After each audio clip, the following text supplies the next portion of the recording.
Bonjour. Le château de Tours présente depuis l'an 2000 des expositions de peinture et de sculpture, notamment la rétrospective Calder, l'exposition Nero et l'exposition Buren. De septembre 2012 à novembre 2012, le château de Tours présente les œuvres de Gilles Cormery, qui est né en 1950, mort en 1999, qui s'appelle Passion Fauve. Nous allons vous présenter la première salle, qui est la salle de la palette rouge, Gilles Cormery ayant peint 10 palettes. La palette rouge, la palette noire, la palette verte, la palette bleue, la palette arc-en-ciel, la palette jaune, la palette brune, la palette mystique et la palette érotique. Donc nous entrons dans la salle 1 du château de Tours, où nous allons vous présenter une partie de la palette rouge.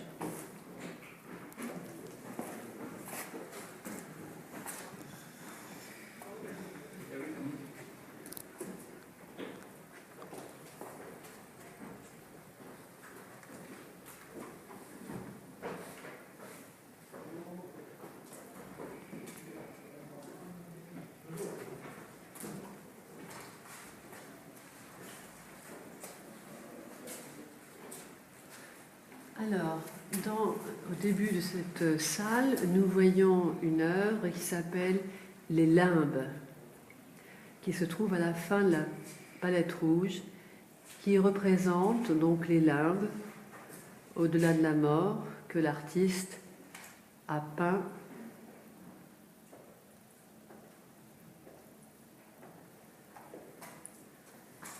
Puis nous continuons sur une partie plus graphique de son œuvre qui s'appelle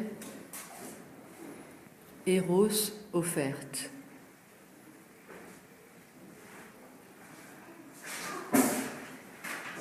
Toutes les œuvres de Gilles Cormery sont des huiles, soit sur toile, soit sur papier, soit sur carton à bouteille qu'il affectionnait tout particulièrement lorsqu'il n'avait plus rien pour peindre. Nous continuons dans la palette rouge qu'on pourrait qualifier de plus graphique, toujours, avec les damnés.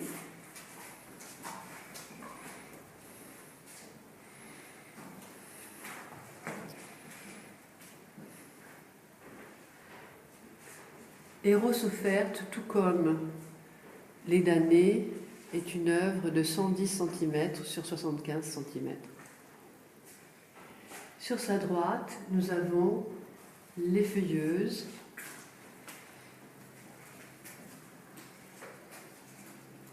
ou le cœur de la fleur,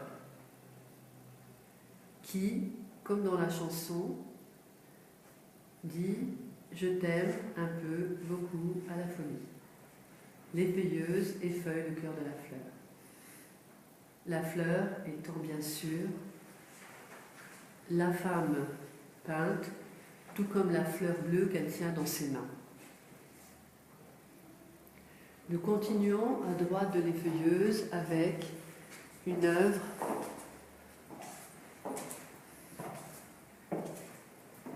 qui s'appelle Les bleus à l'âme et leurs humeurs écarlates et moroses. Comme souvent dans les tableaux de Gilles Cormery, au premier regard, on ne voit rien. Ce n'est qu'au deuxième ou même au troisième regard que l'on comprend. Sur votre gauche, vous avez les bleus à l'âme, et sur votre droite, les humeurs écarlates et moroses, mais en fait, l'œuvre principale est ce visage caché à droite du visage du personnage en rose. Et c'est elle, l'humeur écarlate et l'humeur morose.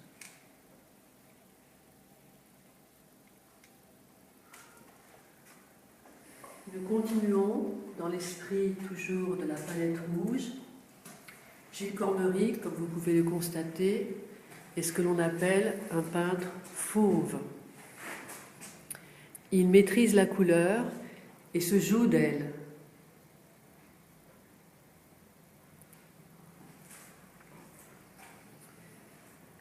Cette œuvre est baptisée l'Écarlate.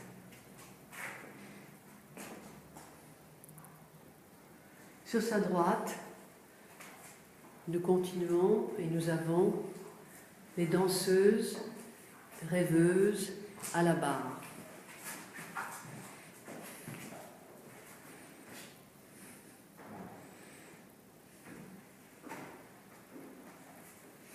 Puis, un des sujets favoris de Gilles Cormery est la femme, bien sûr, et aussi ce sujet si contemporain des Coco Girls. Et ici, vous pouvez découvrir le désespoir de la gogo dancer.